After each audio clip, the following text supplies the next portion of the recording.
थोड़ा सा धैर्य रख लोगे और सामने वाले का अन्याय भी अगर स्वीकार कर लोगे, तो वो जो सामने वाले का आपने अन्याय किया है, आज नहीं तो कल उसे लगेगा कि नहीं भैया ये ठीक था, ये ठीक है, मैं गलत हूँ। लेकिन आपने जवाब दे दिया, जवाब का उधर से भी जवाब आया, इधर से भी जवाब आया, दोनों एक दूसरे को जवाब दे रहे हैं और जवाब देने में हो क्या रहा है, बात और खिंचती चले जा रही है, बात और लंबी चौड़ी होती चली जाती। क्योंकि नुकसान का शिकार बनने पर भी सामने वाले व्यक्ति के हृदय में तुम्हारा स्थान स्थिर करने में तुम सफल बन जाओ। क्या आपने सुना ये वाक्य? क्या वाक्य?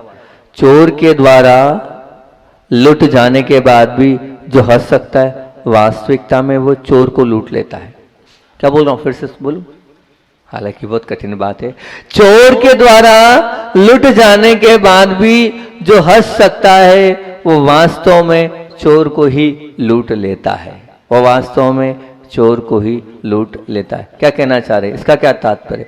इसका तात्पर्य सहन करने के बाद भी जो चेहरे पर मुस्कान रखता है, वो वास्तव में आक्रमण करने वाले को भी जीत लेता है, वास्तव में आक्रमण करने वाले को भी जीत लेता है। मतलब आप अगर मान लो सामने वाले ने बोला है, गुस्से से बोला, क्रोध से बोला, प्रतिकूल बोला, उस परिस्थिति में भी आपके चेहरे पर अगर मुस्कान है, तो निश्चित रूप से वास्तविकता में आप भगवान बनने की वो काबिलियत रखते हो, रखोगे और आज नहीं तो कल भगवान बन जाओगे। ये मानना सच में। आप इतना स्वाध्याय कर रहे हो, आप इतना प्रवचन सुनते हो, आप इतना पूजन कर रहे हो, और साथ साथ में अभी तो बहुत अच्छी बात है कि आप लोग ने अच्छा मन तैयार किया है, और मन तैयार करने के बाद 32 दिवसीय वह जो 16 कारण आ रहे हैं, उन 16 कारण में आप लोगों का भी मन बन रहा है, कल बन रहा था कि हम लोग भी बैठेंगे, हम लोग भी बैठेंगे। बहुत अच्छी बात है। ये जो 32 दिन है, इस 32 दिन में वो भगवान बनने की कला को अपन सीखेंगे। वो भगवान कैसे एक एक भावनाओं पर, 16 कारण की उन एक एक भावनाओं पर अपन चिंतन करेंगे, बैठकर बात करेंगे कि ये भावनाएं होती है कैसे। वो 16 प्रवचन आप बिल्कुल नहीं छोड़ना, एक भी प्रवचन नहीं छोड़ना। छूट जाए तो आप उस पर सुन लेना, लेकिन सुनना तो पता तो चले कि हम सब यहाँ आते इसलिए मंदिर की, सबकी एक ही धारणा है, हमें भगवान बनना है। सबकी भावना है ना कि हमें क्या बनना है, भगवान बनना है। लेकिन भगवान बनना है तो भगवान बनने का बीज कैसे डालें हम, जिससे हम भगवान बने? तो बीज कल जो अभी आने वाले 18 तारीख से अपन बीज डालेंगे कि ऐसे हमें भगवान बनना है। एक एक भावनाओं को अपन बहुत अच्छे से समझेंगे, और समझना नहीं है, उन 16 भावनाओं को समझना भर नहीं है। याद रखना 16 मंत्र भी आपको बताए जाएंगे, पर वो मंत्र के साथ उन 16 भावनाओं को आपको रोज चिंतन मंथन करना है। अपनी परिस्थिति के हिसाब से आप चाहे जैसा कर सकते हैं। एक आसन से कर सकते हैं, कोई बाधा नहीं है। एक आसन से नहीं तो पानी से भी कर सकते हैं। शाम को पानी भी ले सकते हैं, दूध भी ले सकते हैं। और प्रतिकूल परिस्थिति हो तो फल फूल जितना हो सकता है कर सकते हैं, घर में रहकर भी कर सकते हैं। आप ये मान के चलना, पर अपने को वो पूरा लाभ उठाना ही उठाना है। उसमें कोई किंतु परंतु नहीं होना चाहिए। वो हमें लाभ मिल जाए, इस बात को ध्यान रखना आप लोगों को। और कल भी मैंने कहा था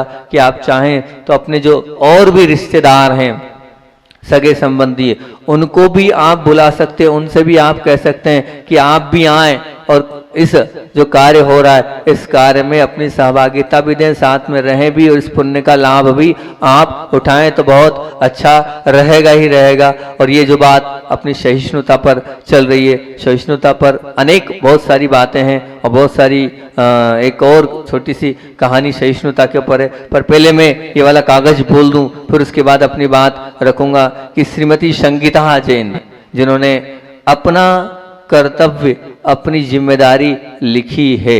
ये जिम्मेदारी और कर्तव्य आपके पहले बीच में रख देता हूँ। बहुत अच्छा लिखा है इन्होंने कि हम बहू होकर हमारा क्या कर्तव्य, जितनी बहू है सुन लो कान खोलकर, क्या कर्तव्य कि हमेशा सास और ससुर की इज्जत देना, मान सम्मान पूर्वक उनके साथ व्यवहार करना, जितनी उनकी सेवा करना उतनी हम सेवा कर सके, उनकी खुशियों का हमें पूरा ध्यान रखना, जैसे अपने माता पिता हैं वैसे उनको मानना। बस इतना सब्र हो जाए, इतनी बात वो जो उनने लिखी है ना, ये वो मान ले कि जो मेरे माता पिता थे, ऐसे ही ये मेरे माता पिता हैं, ये वही माँ हैं जो अभी की माँ है, बहुत बड़ा काम आपका हो जाएगा। उनके जैसे आपको स्वीकार कर लें तो बहुत अच्छी बात होगी। और पति के लिए भी उन्होंने बहुत अच्छा कर्तव्य क्या लिखा, हम अपने पति की सेवा करनी चाहिए और पति की हर बात माननी चाहिए और पति की संभाल भी हमें करनी चाहिए और पति के हर सुख और हर दुख में सहभागी बन। ये बात लिख रहे हो, लेकिन ध्यान रखना जीवन में लेके आना। सिर्फ मात्र महाराज जी को लिख के दे दी वो मत रखना।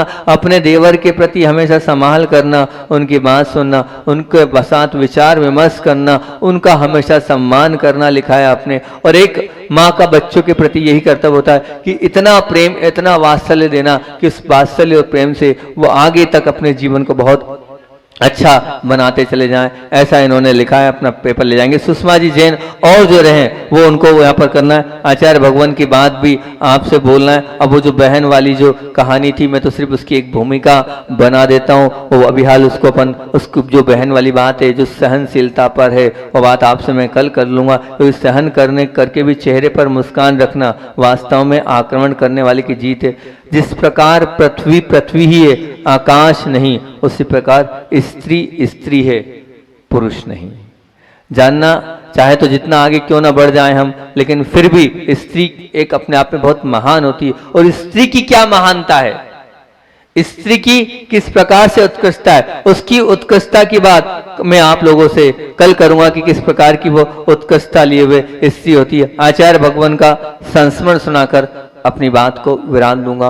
पूज्य गुरुदेव की बात आप लोगों के लिए बता रहा हूँ। वास्तविकता में कि गुरुदेव के प्रति जो आस्था, श्रद्धा, अहोभाव, आदर भाव जनमानस में था, और यहाँ तक कि जैन अजैन सब गुरुदेव को किस प्रकार से पूजते थे, वो एक दृश्य आपके सामने रख रहा हूँ। कि कैसी भक्ति और कैसी आस्था थी कि भगवान तो ठीक है, लेकिन भगवान से ज्यादा लोग पूज्य गुरुदेव को मानते थे।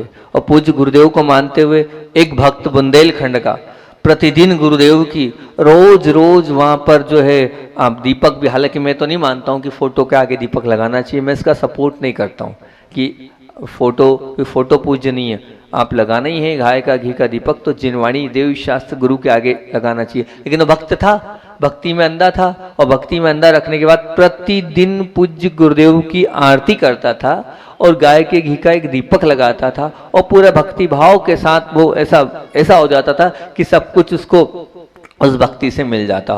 प्रतिदिन की तरह रोज रोज रोज रोज वो भक्ति करता था। अब उस भक्ति में शक्ति थी, वो भक्ति तो कर रहा था, और भक्ति में एक दिन जब वो भक्ति कर रहा था तो उसको अंदर से आवाज आई। क्या आवाज आई, ये जो कमरा है सामने वाला इसको पूरा खाली कर दो, इसको पूरा खाली कर दो। अभी जब उसके अंदर से आवाज आई इस पूरे कमरे को खाली कर दो, वो समझ नहीं पा रहा था ऐसी कैसी आ रही, मैं आरती करो अंदर ऐसी आवाज कहाँ से कैसी आ रही है, क्या है। पर उसे लगा कि आचार्य भगवान के को याद करते हुए कर रहा हूँ, क्या पता क्या है, क्यों ना इस कमरे को खाली कर दूं। उस भाई ने उस कमरे को खाली कर दिया और जो भी उसका सामान था वो एक तरफ कीमती सामान था रख दिया। अब वो तो सो गया। रात्रि में हुआ ये कि रात में लगी आग, और आग लगने के बाद वो कमरा धुआं होने लगा। उसकी पत्नी उठाती, हम बर्बाद हो गए, हम सब वो हो गए। वो जो अपना कमरा था तिजोरी वाला, वहाँ सब जल के राख हो रहा है। अपने कीमती कागज, जेवरात, करोड़ों लाखों रुपया उसमें रखा, सब गया, अपन सब बर्बाद हो गए। पिता मुस्कुराते, वो जो पति थे वो मुस्कुराते हुए बोलते, चिंता मत करो, अपने पास अपनी सच्ची आस्था है, विश्वास है। गुरु भक्ति से पहले ही मुझे आभास हो गया था और उस आभास के कारण मैंने वो कमरा पहले ही खाली कर दिया था। गुरु की महिमा निराली है। अब वो भक्त ने ऐसी भक्ति करी, इतनी श्रद्धा और इतने आस्था के साथ वो कार्य किया, तो अपने आप वो सब कुछ उसको रास्ता मिल गया। उन्होंने अपनी बात आकर बताई महाराज जी को, महाराज जी ने वो लिखकर पूरी रखी। तो वही मैंने आपको आपके सामने वो रख दी कि जब गुरु के प्रति आस्था और श्रद्धा होती है तो कहाँ से कौन से देवता ने या क्या किया, पर ये निश्चित सत्य घटना आपके पास हमने रखी है। ऐसे गुरु को आप मानते चलेंगे तो निश्चित आपका कल्याण होता चलेगा। बोलिए आचार्य भगवान विद्यासागर जी महामुनि राज की। इस दुनिया में सबसे तेज रफ्तार दुआओं की होती है, जो मुख पर आती ही नहीं उसके पहले ऊपर वाले तक पहुंच जाती है। इस दुनिया में सबसे तेज रफ्तार दुआओं की होती है, जो मुख पर आती नहीं उसके पहले ही वो ऊपर वाले तक पहुंच जाती है। ऐसी वो दुआ होती है, बस वो दुआ वाला हमारा जीवन चल जाए। पारिवारिक प्रवचन श्रृंखला चल रही है और उसका मंगलाचरण है, एकजुट हो, एक से नहीं जुड़ो, बेजोड़ जोड़ो। और मैंने कल एक बात बोली थी आपसे कि शुरुआत करूँगा माताओं से, शुरुआत करूँगा बहनों से। तो एक ऐसे ही कहा, एक बात बहुत रियल घटना आपके बीच में रख रहा हूँ। एक 35 वर्ष की बालिका थी। वो जो 35 वर्ष की बालिका थी पूरी टैलेंटेड थी, सब कुछ कला में भी हर बात में निपुण थी। उससे पूछा गया, आप 35 इयर्स के हो चुके हैं, क्या आपने अभी तक शादी नहीं करी? जबकि तब उससे जब प्रश्न पूछा तो उसने जवाब दिया कि मैं अमेरिका में लाखों के पैकेज वाली नौकरी कर रही थी, लाखों के पैकेज वाली नौकरी कर रही थी, और मैं इकलौती लड़की थी अपने माता पिता की। और हुआ ये संयोग से मेरे पिताजी को अटैक आ गया और पिताजी का देहांत हो गया।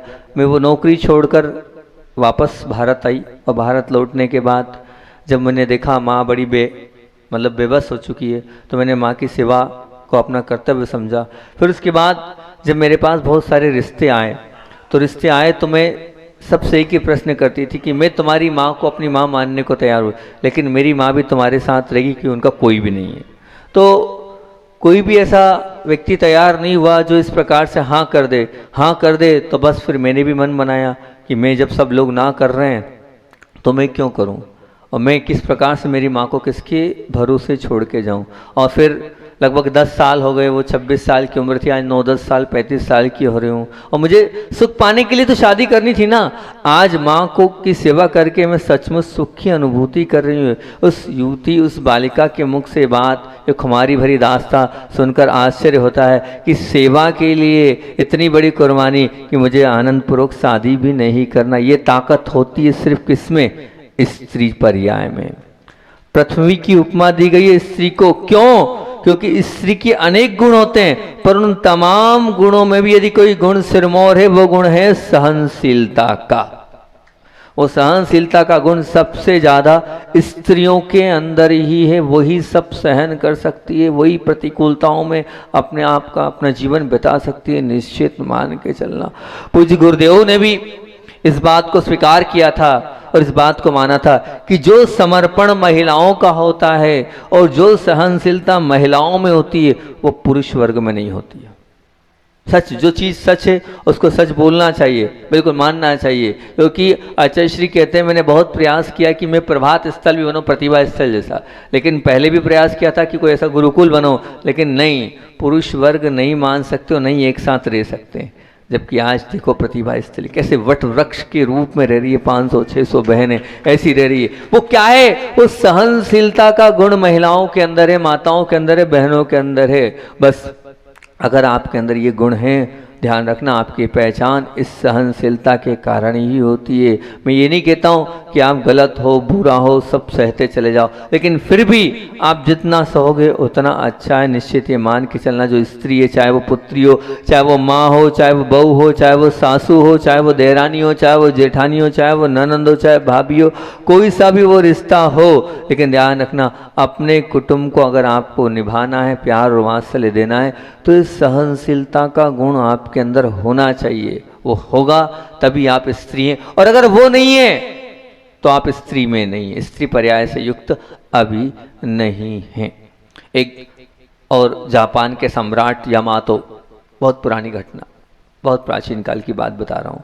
उनका एक राज्य मंत्री थे ओचो सोन, मतलब मैं इतिहास की कहानी आपके बीच में रख रहा हूँ, वो भी रियल घटना बता रहा हूँ। तब उनका जो परिवार था वो बहुत बड़ा था, परिवार प्रसिद्ध था, और लगभग मेरे ख्याल से, मैंने तो नहीं सुना अभी तक, पहली बार इतिहास में इतना बड़ा परिवार पड़ा। 1000 सदस्यों का सामूहिक परिवार था। कितने? 10, 20, 25, 50 सोनी, 1000 लोगों के साथ एक स्थान पर रोटी भोजन बनना, इतना बड़ा सब कुछ सेटअप था। वो उनके देश के, जापान के मंत्री का घर था ये। और जब उनको पता चला कि हमारे जो मंत्री साहब है उनका ऐसा, उनका जो सुपुत्र जब राजकुमार जब नए नए बने, तो उनको बड़ी उत्सुकता हुई, इतना बड़े परिवार कैसे वो मेंटेन करते होंगे। और अब वो नहीं आ रहे थे, जैसे राजा साहब का सुपुत्र राजकुमार से राजा बन गए थे, ऐसे वो भी अब नहीं आते थे। अब उनका जो सुपुत्र है वो वहाँ पर आने लगा राजमहल में। तो उन्होंने कहा कि अब बहुत उम्र हो गई है मंत्री साहब की और वो अब नहीं आते, क्यों ना मैं उनसे मिलूं। और वो ओचो स्वान जो थे, उनका नाम ओचो स्वान था, वो उनसे घर पर मिलने गए। जैसे ही राजा साहब मिलने पहुँचे वहाँ पर, तो मंत्री साहब ने बड़ी आव भगत करी, उनको बिठाया, भोजन पानी की बात करी और सब हालचाल पूछा। तो उन्होंने सब संपूर्ण आव भगत के बाद सिर्फ एक ही बात पूछी।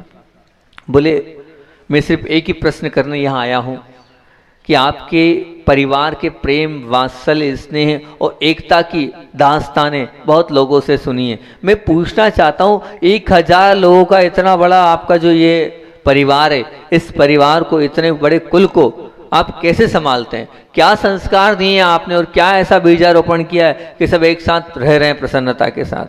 तब उस समय उनकी बोलने की इतनी हिम्मत नहीं थी, बहुत वृद्ध अवस्था थी। उन्होंने पेन और कागज उठाया और पेन और कागज उठाने के बाद एक ही शब्द को बार बार लिखा, बार बार लिखा, बार बार लिखा और फिर उसको 5-7 मिनट बाद कागज हाथ में सवा दिया।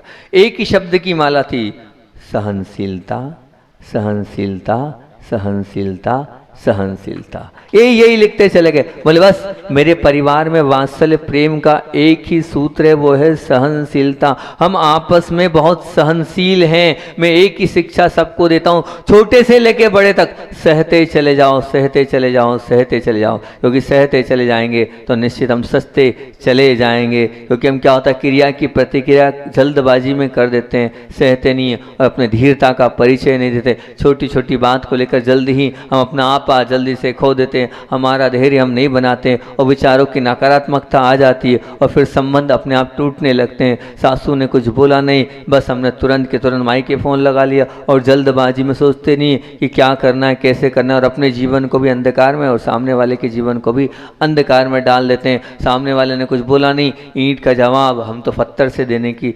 मानसिकता वाले हैं। और फिर अगर दोगे तो होगा कुछ नहीं। मैं तो कहता हूँ धैर्य रखो, धैर्य, थोड़ा धैर्य रखोगे, हो सकता है गुस्से में कुछ हो गया होगा, लेकिन धैर्य रखोगे तो अपने आप हो जाएगा। एक वो बात सुनी थी गुरुदेव के मुख से कि एक बार एक बाप बेटे जा रहे थे, कहाँ पर, दूसरे गांव में। अब जंगल में रुकना पड़ा, पिताजी को प्यास लगी। पिताजी को प्यास लगी तो बेटे से कहा जा पानी लेके आ। लेकिन पानी जब लेने गए तो हुआ ये कि उस समय क्या था कि पूरे सैनिकों की टुकड़ी निकली थी, तो पानी क्या था, गंदा था। तो पिताजी पास आया, बोले पिताजी पानी बहुत मैला है और बहुत गंदा है, पीने योग्य नहीं है, अपन उस पानी को नहीं पी सकते। फिर आधे घंटे बाद पिता ने फिर कहा जा बेटा पानी लेके आ। पिताजी गंदे पानी को कैसे पिएंगे, हम नहीं ला सकते, आप थोड़ा शांति रखो, आगे चल के अपन दूसरे स्थान पर पिएंगे। बेटा जैसे से कहा ना पानी लेके आ। पिता की बात कैसे टाल सकता है। वो पानी लेने गया और पानी वहां लेने गया तो पानी एकदम कैसा था, स्वच्छ और साफ था। गुरुदेव के मुख से जो सुनी वो बता रहा हूँ, स्वच्छ और साफ था। क्यों स्वच्छ और साफ था? क्योंकि वो आधे घंटे में वो पानी बैठ गया। जब भी किसी को क्रोध आए, गुस्सा आए, तो ये समझ लेना अभी है, लेकिन 10 मिनट बाद ये अपने आप ही में आ जाएंगे। उस वक्त आप शांत हो जाओ। जैसे वो मेला शांत हो गया और शुद्ध और स्वच्छ पानी मिल गया, ऐसे ये मान के चलना जब जब आपके घर में प्रतिकूल परिस्थिति बने, आप सह लो उस क्षण को और उस समय आप डाउन हो जाओ। आप डाउन हो जाओगे तो अपने आप आपको शुद्ध और पवित्र जल मिल जाएगा। नहीं तो शुद्ध पवित्र जल नहीं मिलने वाला है और मिठास नहीं मिलने वाली। जीवन में कड़वाहट आ जाएगी, जीवन में खारापन आ जाएगा। मिठास चाहते हो, पवित्र जल चाहते हो, तो उसमें मैं आपको सहन करना पड़ेगा। और विचार करो ना, एक आध बार मान लीजिए कुछ गलत हो भी गया तो हो गया, कोई बाधा नहीं है। मान लीजिए हम तो ये बोलते हैं थोड़ी सी बात, मतलब कुछ हो जाता है या कुछ गलत हो गया तो आप जरा से हम प्रतिकूल हो जाते हो, जरा से हम प्रतिकूल हो जाते हो। जैसे एक बार एक सेठ और नौकर जा रहे थे, दोनों के दोनों जा रहे थे और गए, अब जंगल से जा रहे हैं, भूख लगी। तो सेठ बड़े अच्छे थे, ऐसे सेठ होना चाहिए जैसे वो सेठ थे। और उस समय उन्होंने सबसे पहले क्या किया, अपने नौकर को ककड़ी निकाली और दे दी। और ककड़ी जैसे निकाल के दी और ककड़ी नौकर ने खाई और नौकर ने खाने के बाद फिर जो है सेठ ने ककड़ी खाना प्रारंभ करी। ककड़ी इतनी कड़वी थी कि उस समय उनसे रहा नहीं गया और थूकने लग गया। और उसी वक्त नौकर से बोले भैया इतनी ककड़ी कड़वी तुमने खा ली, क्या है ये? तुम बोल तो देते कड़वी है। बोले मालिक रोज मीठी देते हो, एक आध दिन कड़वी भी दे दी तो क्या दिक्कत। अरे कड़वी को भी अमृत मान के खा लिया। एक आध दिन नमक के बिना मिल गया, एक आध दिन बिना बूरे का मिल गया, एक आध दिन ठंडा मिल गया, एक आध दिन कुछ प्रतिकूल मिल गया, तो 100 दिन जो अच्छा मिला वो भूल गए, वो एक तरफ।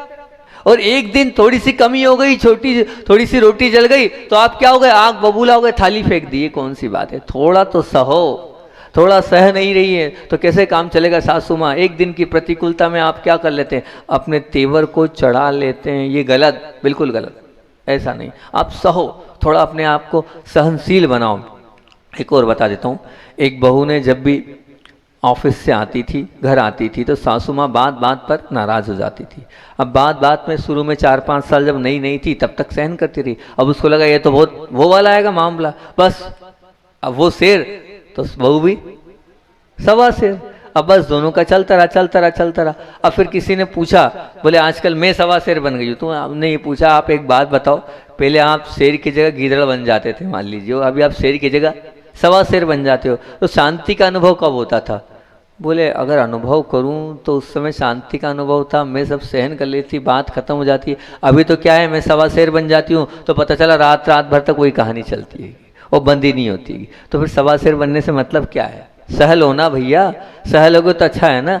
शेर आप मत बनो, सवा शेर मत बनो, आप तो गीदड़ बन जाओ। इस मामले में सहन करते चले जाओगे तो बहुत अच्छा आपका जीवन बनता चला जाएगा। ये निश्चित मान के चलना। इस दुनिया में हमारी वसीयत के कोई उत्तराधिकारी है, हो सकते हैं, लेकिन कौन? बहुत सारे हो सकते हैं, होंगे हमारी इस जीवन में उत्तर, लेकिन ध्यान रखना हमारे कर्मों के उत्तराधिकारी तो हम ही और कोई नहीं है। अगर आपने कुछ किया है तो रिटर्न अगर फेंका है तो आपको रिटर्न मिलेगा। क्योंकि अगर मान लो आपके साथ प्रतिकूल व्यवहार भी हो रहा है तो बार बार सोचो, आचार्य श्री जी बार बार बोलते हैं कि अगर कुछ मिल रहा है प्रतिकूल तो कुछ आपका भी तो था, तब तो मिल रहा है, नहीं तो क्यों मिलता? निश्चित रूप से आपका था तभी तो मिल रहा है ना, नहीं तो मिल ही सकता ना मिलेगा। ये निश्चित ये मान के चलना। तो कुछ गलत हो भी रहा है और कुछ गलत देख भी रहे हैं, उस गलत होने में और उस गलत देखने में अपने आप को आप सहनशील बनाओ। आप जितना सहना सीखोगे उतना ही आप पावरफुल बनते चले जाओगे, उतने ही आप अच्छे और महान बनते चले जाओगे, उतने ही आपके अंदर जीने की कला आ जाएगी। आप ये मान के चलना, जीने की कला ही सहन करने से आती है, उत्कृष्टता ही जीवन की सहन करने से आती है। यहाँ जितने लोग बैठे हैं क्या, या जो लोग मेरी बात सुन रहे हैं, जहाँ जहाँ भी सुन रहे हैं, क्या उनके अंदर इतना अच्छा गुण है, इतनी अच्छी क्वालिटी है, इतनी अच्छी परफॉर्मेंस है कि वो जब प्रतिकूल स्थिति आती है तो उसको सह लेते हैं और कुछ बोलते नहीं हो? है ऐसा? बोलो तो नहीं है। जब ये नहीं है तो बताओ तो सही। मैंने एक ही बात बोलता, जो सहता है वो सजता है। क्या बोला था?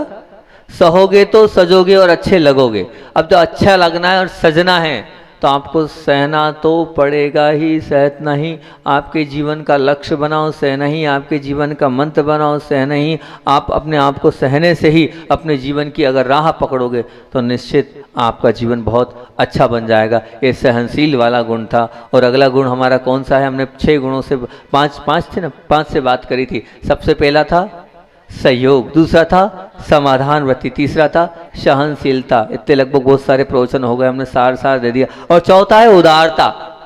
चौथा गुण है उदारता और 5वां है प्रेम। उदारता पे और क्रीम बातें इसमें बोल देता हूँ जो पूर्व में प्रवचन में हमने करी थी, जो वासना के प्रवचन थे, कि जिसके भी जीवन में सहयोग है, समाधान वृत्ति है और सहिष्णुता है, मान के चलना ये 3 घटक जिसके जीवन में आत्मसात हो गए तो 2 घटक तो अपने आप आ ही जाएंगे। कौन सा? उदारता का और प्रेम का। उदारता तथा प्रेम के साथ वो आत्मसात हो ही जाएगा। मैं आपसे एक बात पूछता हूँ, आपके हाथ ने आहार मतलब भोजन, आहार हमारा बोलते हो लेकिन आपका वो भोजन होता है, तो उस हाथ ने उस भोजन को मुख तक जाने दिया और मुख ने उसे आहार को या भोजन को पेट तक पहुँचने दिया, तभी तो आपका शरीर चल रहा है ना। शरीर काय से चल रहा है? उसी से चल रहा है, इसमें कोई किंतु परंतु तो नहीं है ना। काय से चल रहा है? कि आपका वो जो सहयोग किया भोजन ने, भोजन के साथ हाथ ने के बाद मुंह ने, और मुंह के बाद वो पेट में गया, उसके बाद ही आपका वो कार्य चल रहा है। मैं आपसे यही पूछता हूँ कि मान लीजिए थाली से उठाए हाथ भोजन ने और वो जो है हाथ ने अपने पास ही रख लिया तो क्या होगा? अच्छा बहुत बड़ी होगा, कुछ नहीं है सब बोल रहे, ठीक है अभी बताता हूँ कि क्या नहीं होगा। फिर उसके बाद मान लीजिए मुख में रखा और भोजन जो है वो मुख ने हेल्प ही नहीं करी और चबाया नहीं और वहीं के वहीं रहेगा तो क्या होगा? ये शरीर जो है ना जल्दी जो है वहाँ पहुँच जाएगा। कहाँ कहाँ?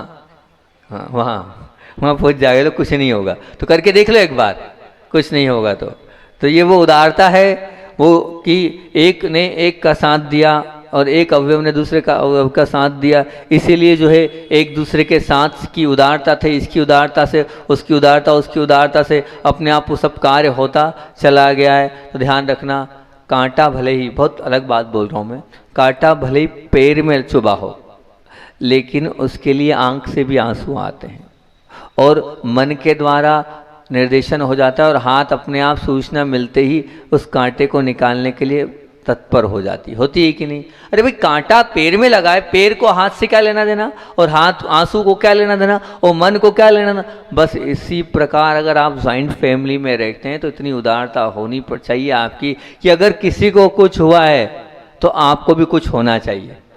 अगर कोई कष्ट और पीड़ा में है तो आपको भी उस पीड़ा और कष्ट का अनुभव होना चाहिए, तब तो कहीं जाके आप संयुक्त परिवार में रह रहे हो। अगर आपकी आंख से आंसू नहीं तो कोई मतलब नहीं, ये मान के चलना। वो कांटा आपको चुभना चाहिए, भले उन्हें चुभाए तो बहुत अच्छी बात है कि, पर नहीं आप जरा जरा सी बात में क्रोध कर लेते हो। ये जितने व्यापारी लोग बैठे हैं, अभी क्षमा सागर जी का भी आया था वो उदाहरण कि आप क्या करते हो, ग्राहक के साथ क्रोध की भाषा में कभी बात नहीं करते हो। कोई ऐसा है व्यापारी जो ग्राहक के साथ क्रोध में बात कर ले? बिल्कुल नहीं, कर ही नहीं सकते। क्यों करोगे भैया? कर लोगे तो अगली बार आएगा क्या? प्रेम से, वात्सल्य से, स्नेह से, मुस्कुराहट से आप क्या बोलते हो, आगे आना और माल आने वाला। 2 घंटे परेशान कर देगा। हालांकि छोटी जगह में तो ऐसा परेशान नहीं करते सब, वो तो देखा सील पैक बताते हो, सील पैक, लेकिन जब वो बड़ी बड़ी शहरों में तो बेचारा खोल खोल के साड़ियाँ दिखाएगा, खोल खोल के आपको कपड़े दिखाएगा और आप जरा से बोल देते हो पसंद नहीं है और बाहर हो जाते हो। पर फिर भी क्रोध नहीं। क्यों? क्योंकि वहाँ आपको अपनी संपत्ति गंवानी पड़ेगी, अपना ग्राहक गंवाना पड़ेगा। इसलिए जो है आप बहुत अच्छे से उस चीज़ को बहुत अच्छे से उदारता के साथ बिल्कुल मुस्कुराते हुए बहुत स्माइल वाले चेहरे से बोलते और आइए, आने वाला है, अगली बार नया माल आएगा और आने ही वाला है। तो कह देते हो। मैं आपसे पूछता हूँ, मैं आपसे ये बोलता हूँ कि आप अगर मान लीजिए अपने वालों पर क्रोध कर रहे हो, आपको संपत्ति कितनी परवाह है, पर आप अपने वालों पर क्रोध कर रहे हो तो उसमें क्या जा रहा है? आपके सद्गुणों को गंवाने का भय नहीं आ रहा है कि मेरे सद्गुण जा रहे हैं, मेरी समता जो है उसको आप समाप्त कर रहे हो, उसका डर नहीं है क्या? आप विचार तो करना। सद्गुणों के जाने का भय नहीं है आपको, अपने समता समाधि जा रही है उसका डर नहीं है आपको, सद्भाव हमारे जा रहे हैं उस गवा दे रहे हैं उसका आपको भय नहीं है, संबंधों की वो आत्मीयता आप गवा रहे उसका भय नहीं। विचार तो करना। आज कम से कम अपने परिवार के साथ जिसके साथ आप क्रोध की भाषा में बात कर रहे हो उसको आप टालते नहीं हो। क्या ये ठीक है? नहीं, बिल्कुल नहीं।